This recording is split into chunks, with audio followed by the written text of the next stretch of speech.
nganong nalugi man ka. Guys, welcome sa akong YouTube channel guys. Sa wala pa nag-subscribe, please subscribe sa and click the bell button guys para ma-notify mo if ever na napog ko bagong video nga gi-upload guys. Please subscribe guys. Okay? Disclaimer lang guys, dili ko expert, dili ko financial advisor.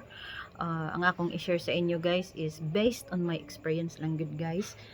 Nga ang rason, kasagaran rason guys nga nung malugi ang sari-sari store or ang negosyo. Okay? So number 1 guys is utang. Guys, ang utang guys, if ever bag-o pagig ka nagsugod guys sa imong negosyo guys, bag-o wala pa jud ka naka-rolling, wala pa kay igo pa jud ka namuhunan nya, di man jud na nimo malikayan kay naaman jud mga taong muutang gidayon sa imo guys. Guys, it's okay to say no, 'di ba? Imo silang pasabton, especially kung imo silang close na. Bag-o pa ko, wala pa ko ka-rolling sa akong negosyo. Pasabta lang gid sila gyud. Tapos di gud nimo malikayan guys na og di jud nimo siya malikayan pag balibad. Wait lang guys. Okay, kung dili jud nimo malikayan guys og balibad kay gusto jud siya muutang, especially nga need jud niya kaayo guys nya maglisod jud kaniya balibad. See to it guys, kung imo gid siyang pautangon, dapat naa jud kay ikatapal sa imong gipautang. Right? Ana guys, kung imo jung pautangon kay di jud ka makalikay, di jud ka kabalibad niya, dapat na jud kay katapal guys sa imong ipautang. Kay para just in case nga magpalimot-limot na siya sa iyang utang or ma-delayed siya sa iyang utang or worst di na jud ka bayaran sa iyang utang, dili to mag-suffer ang imong negosyo guys. Dili siya malugi kay imo ra man siyang gitaplat. Ana guys, okay? So number 2, nganong unsay rason nganong kasagaran malugi ang atong tindahan is gigamit nimo ang imong halin. Okay? Guys, instead nga i-rolling to nimo ang imong halin, instead na ikumpra nimo balik, instead na imo idugang og kapital, agoy kay naamay nang kuan guys. Naamay naghagad-hagad sa imo guys og shot ta dire, mga unta didto. So ikaw pod nga kuan ra pod kaayo, dali ra pod kayo hagaron or mauwa ba ka mo balibad, mo din to nakagasto ka walay plano, nakagasto ka walay budget, nakagasto ka wala sa oras. So asa man kagikuhag kwarta? Kadtong imong halin. Ang imong halin, ang imong ginansya, pati pang imong kapital, imong nagamit.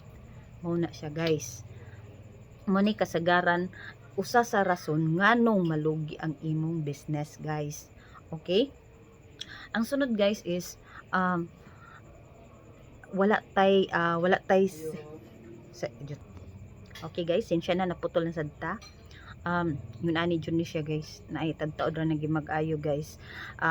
Para makabalusad ka guys kung nganong magbalik-balik ang customer sa imong tindahan guys, tanawa nga akong last video guys nga tips para magbalik-balik ang magbalik-balik ang customer guys. Okay, so balik ta sa topic guys. Ang ikatulong nga rason guys nganong malugi ang atong sari-sari store or negosyo is that wala tay savings guys, wala tay emergency fund, kumbaga wala tay savings guys. Na kabalo ba yata guys na ang negosyo wala jud perfect guys.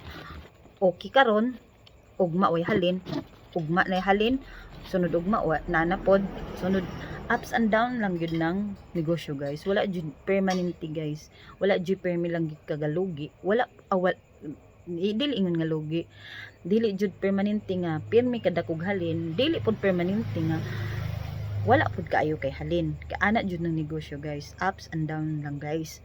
So kung yun ana guys, labi na kung wala tay savings guys, wala tay emergency fund,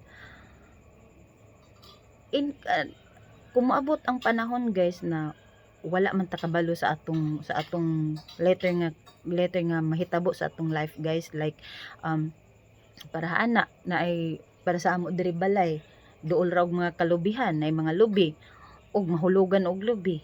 So inaana guys ba nga naay mga instances sa kinabuhi nato nga instances ba unsa mga term, naay mga panghitabo ba nga unexpected nato unya wala tay savings guys.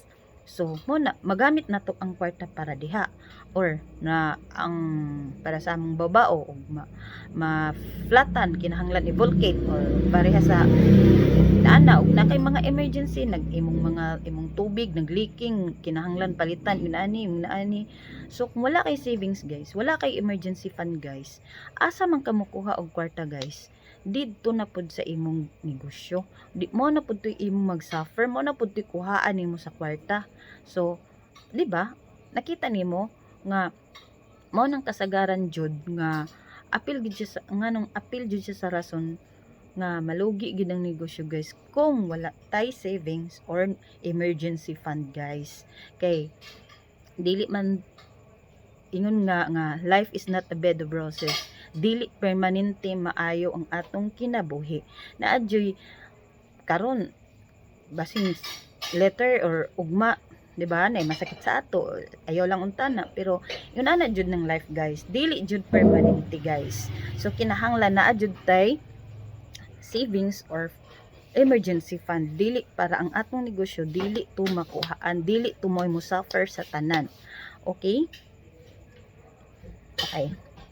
Ang last guys is ang akong na relate guys is ang last is kanang gikonsumo bitaw nimo guys, kanang tanan paraan ni kaning diha na asin bitsin suka tanan.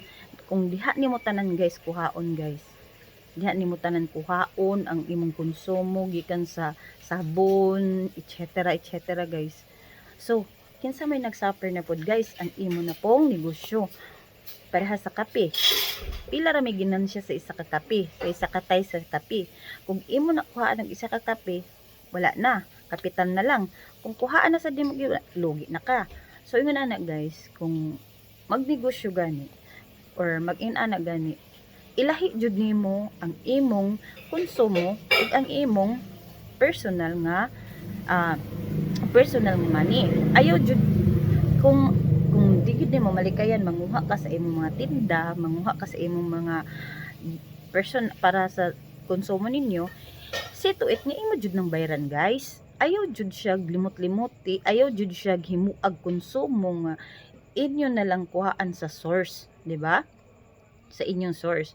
So unsaon man na pag ginansya guys, unsaon man na. So possibility gid, dako gyud possibility nga bagsak gid diretso ang atong tindahan guys. Mo na siya guys, kay mao gid sa akong na-experience lang guys sa una guys, kay kuan man gud ko kaayo kanang kuan ba kanang para lagi nat sa atong kana lagi atong mahilig maglag-lag, mahilig mag kanang mahagaran ra gani guys. Kana mo na guys nya pasalamat na lang pod ko guys nga naka-recover na lang pod ko kay ang ako pong partner guys, ang akong loves kuan man sad guys kanang kugihan man sad og muandar og kakugi gid sa guys bisag isa lang ka estudyante, bisag nagkauna siya iya gid nang ihatod.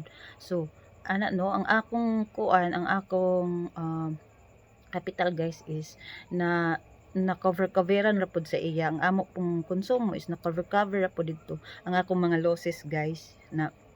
Pero niagi pod ko og kanang mga kanang bad debts guys, niagi pod ko bad debts. Unsa may bad debts? Kanang mangutang ka para ibayad sa utang, yun na guys, niagi pod ko ana guys.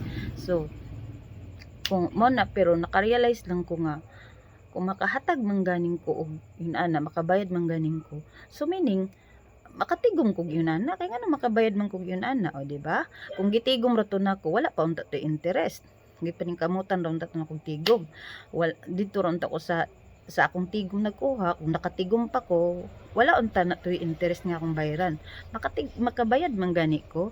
So kanang di man ko makastigom ana guys. So murag naka-realize ra po ko yun ana guys. So mo na siya guys, kasagaran mo ginay kasagaran guys nga rason nganong mag-close ang sari-sari store o nga atong tindahan guys, nganong malugi guys.